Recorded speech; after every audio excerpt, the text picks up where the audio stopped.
Part 2 of Rebel K's autobiography.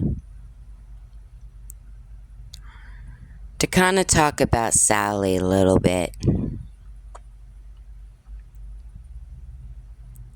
Her traumas were so deep-seated that she could never come out of them. She was always depressed. She had her good days. She did have good days. Full good days. Healthy days. But she had a lot of bad. And every boyfriend that she's been with had either assaulted her or beat her. Vern didn't beat her. Or they would abuse her. And a lot of time I would watch it. I remember one time, my stepdad, Billy, who is not with us anymore, when we were living in that housing development with the Freddie thing, I remember my mom, because it had woke me up, they were fighting. My mom worked 2 jobs. She was an RN, well, in-home caregiver. And I know this because I've went to a lot of her patients' houses with her because she felt she couldn't trust me to stay at home without getting into trouble or whatever. So she would go from one job to another. Her other job was working at the senior home on the beach side in Smyrna. So sometimes she would be coming home late hours because she would go from the beach side to that job to straight into her in-home care. You know, I watched her put people in the little lifts, you know, on their bed, lift them up, go to the bathroom. She did all of that. That woman was a hoss. She was a strong woman. She could deal with and handle a lot of stuff. But I remember this one night, you know, she had told me the next morning that she was fighting to stay awake. Kind of nodding at the wheel, trying to stay awake. And she said it was about 10:30, 11 o'clock. And of course the stores are not going to be open. That will come into play. But she made it home. And he said, "Where's my effing beer?" She said, "There's no stores open, Billy." And I was trying to fight to stay awake to get home from working 2 jobs. Or how she would put it, 2 shifts. And I was standing in my bedroom doorway. And I saw him on top of her. He was beating the shit out of her. And I mean this to the fullest extent. He was hitting her and beating her like a man. As he was straddled over her and I saw her legs, between his legs, you know, coming out the other side. And her legs kept jumping up and down. And her body kept jolting. And she wasn't moving for a while. I went in my room and closed the door and pulled the blanket over my head because it scared me so bad. And I locked my door because I was like, is he going to come in here and try to beat me too? But he didn't. That was just a really bad fear. No child should ever have to witness that. But he beat the shit out of her. And I knew he would always tell her, I do this because I love you. So the point being is when she got with my stepdad, Vern, she would always tell him that you don't love me because you don't beat me. If you loved me, you would beat me. That is not somebody trying to get attention.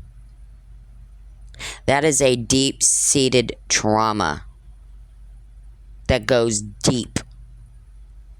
So deep. When a woman gets to the point to where she feels that a man don't love her unless he's beating the crap out of her, that is not her fault for feeling that way. That is not her fault for thinking that way. That is how that woman feels. That woman didn't really see a lot of love, genuine love from people.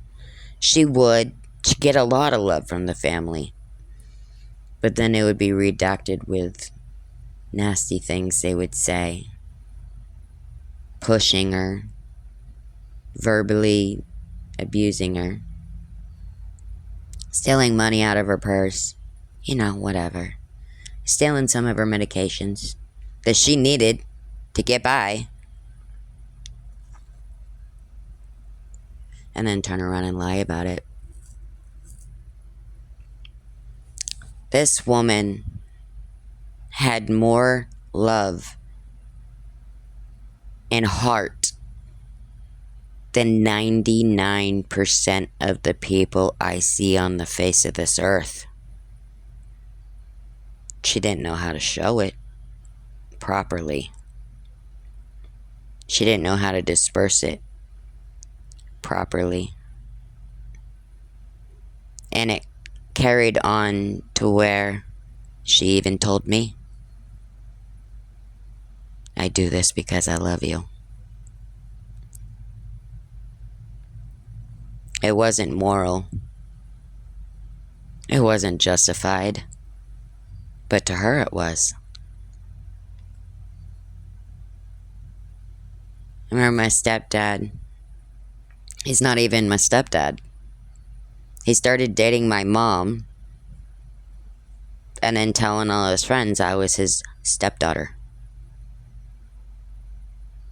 And asked me, they were together, Vern wants to adopt you. I said no. And he said, why? I said, because I don't want you to be my dad. I feared that man. You know, that man, you know, you back in the 80s, you know, you get a spanking with a leather belt or you get to pick out a switch. Because I was growing up with Gen X elders. You know, 1, 2, maybe 3 SWAT, you know. Go to your room, you know. You're not trying to put as much force and blunt force down on that bottom as you possibly can. But he did. And he would tell me, if you put your hands in the way, I'm going to get them too. But I did. I kept them there. At a point, I had welts on my hands. They were all red. I had welts and blisters on my backside. I couldn't sit down for weeks. At least a week. If I would sit down, sometimes it would pop and I would hear it and feel it. And then my butt cheek would be bleeding through my pants or my shorts. And he would just look at me with his arms crossed and say, well, then I guess you'll think next time. Not thinking in my head that I could have said, no, Vern, that was abuse. You beat me. But I didn't know no better. You know, growing up, yeah, I could say, oh, they showed love and they showed affection. But I don't even know. I couldn't tell you if it was genuine or not. I could say it wasn't genuine. But maybe partially it was. Maybe it wasn't. I wasn't very good at being able to tell signs or, stuff like that. But he was into meth and coke and all that hard stuff really bad. Him and his brother, Bob. And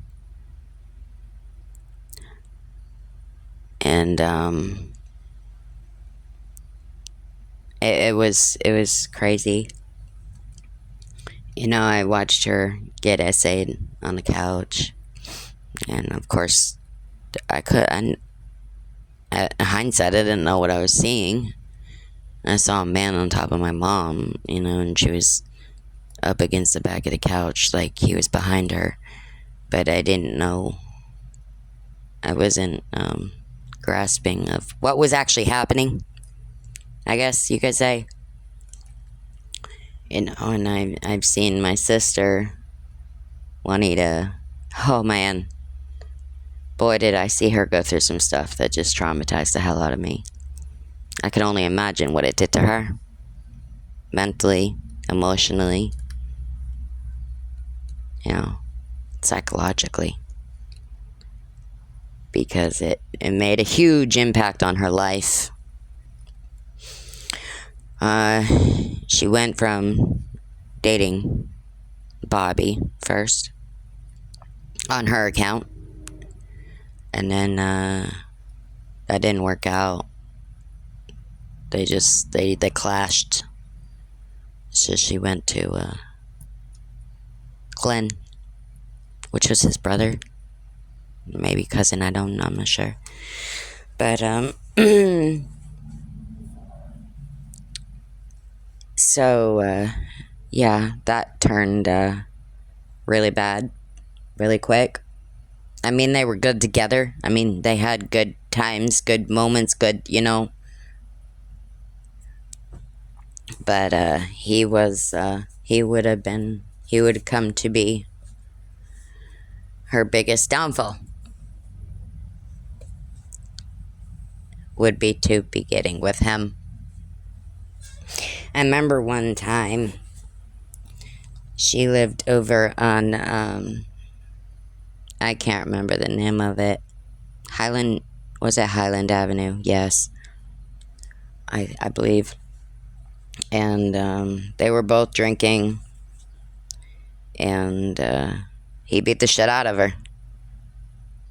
He went and hid in the ditch while the cops were circling around looking for him. She was in the kitchen. She had slit her wrist. And she was laying there in her own blood. This woman has been going through this for so long. So many years. And they were good together, but they were toxic. It was like they couldn't drink together. Was a thing. And she laid up in the hospital. And she actually went into a coma one time. And she was in there. She was out for like a month or two. Maybe more. I'm pretty sure it was more. I'm pretty sure it was like 2 or 3 months. I'm not really sure. But I know she was unconscious for a while. And she was laid up in there for a while. And she would go through this all the time. All the time.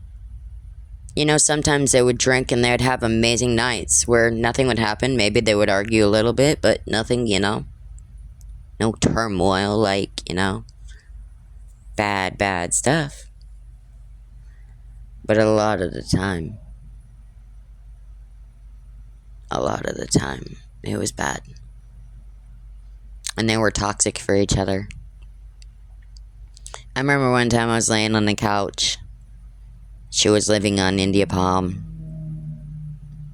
And her and my mom went somewhere. And I was acting like I was sleeping, but I was actually literally just waking up. I don't know if I was is from the night before. I think it was from the night before. And I had my eyes closed, and he was touching me through my shorts. And when I heard my mom and my sister pull in, I jumped up and he jumped, and I ran out to the sliding glass door and I told her. And I remember she slammed him up against the sliding glass door and said, "If you ever touch my sister again, I'll fucking kill you." So. And then I was dating this guy, Shane, right? And we were dating for like, I don't know, a little over a year and a half. No. And I was really into him. Yes, I had love for him, of course. Um, we had so much fun together. We'd go to classic car meets and, stuff with him and his stepdad and his mom, his sister, and we used to always have fun together. And we would sit in his room, sometimes closed, sometimes open, whatever. We weren't in that lane, if you get me. He was I guess, what do you call a hick? But I would call a redneck because he would drive, so, well, he didn't have a vehicle at the time. Don't let me jump ahead. But, this one time I ate over his house and we had spaghetti. I remember that. I remember we had spaghetti.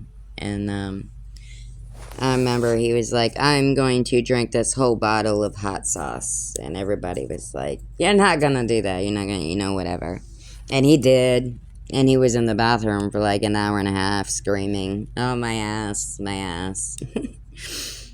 At somewhere along the line, he had went out. And I've never seen this man do any substances.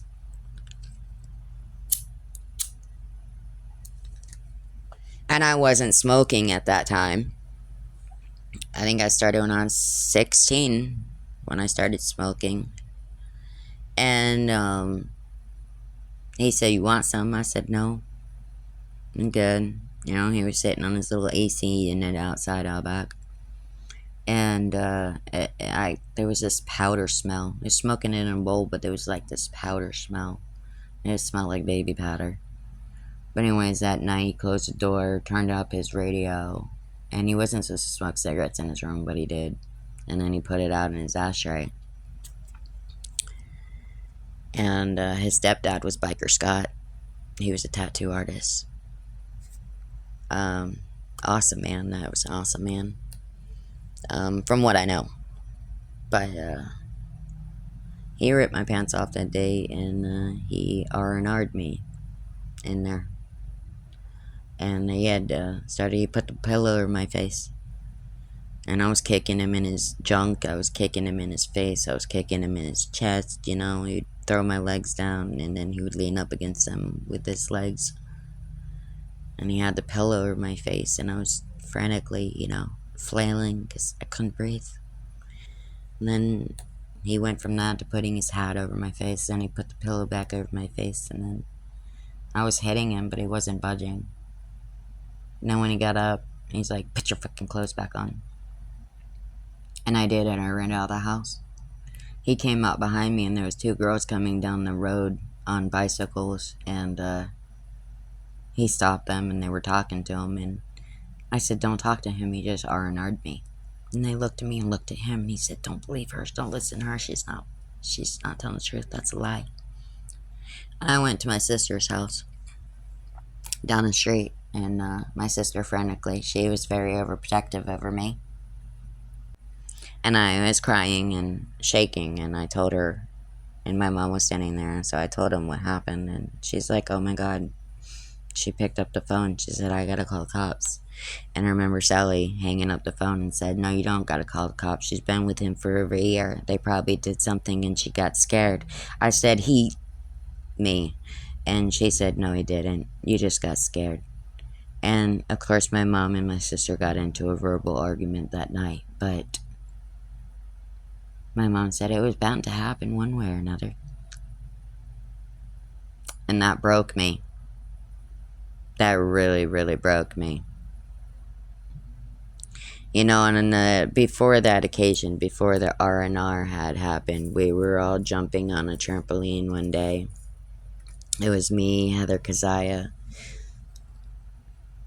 I think Kelly LaChaz, DJ Barong, him, and I think that was it. Anyways, we were all sitting around the trampoline, jumping on the trampoline, and he got this funny idea to straddle standing over me. After this situation had happened. But anyways, everybody was ranting to do a backflip, so I did a backflip. First backflip I've ever done in my life. And we were illegally on these people's trampoline when they weren't home. So it was like on us. And I landed wrong in my hair. I had fairly long hair, and my hair got caught up in the coils, wrapped in the coil. One of my arms was behind my head, one of my arms was behind my back, one of my legs was flipped up completely behind me, and the other one was bent, cockeyed. And I remember I was numb. I couldn't feel anything. My ribs were even numb. And my neck, it felt so stiff, and I couldn't move. And that's when everybody's like, "Are you okay?" You know. And he straddled over me, standing over me, and he just started jumping up and down, and they kept telling him to stop, stop, stop, but he didn't. You know, at this time, he had actually tied my wrist to the trampoline springs, and then again continued jumping up and down. And, you know, everybody sat there, but nobody got up to do anything. Nobody tried to help me. You know, they all left and went home, and Heather, and, you know, she's like, "I'll come back after dinner and I'll help you home." Wow, what a good friend you are. You know, I like to go home and eat dinner too, but I gotta wait till you're done eating dinner to come and help me.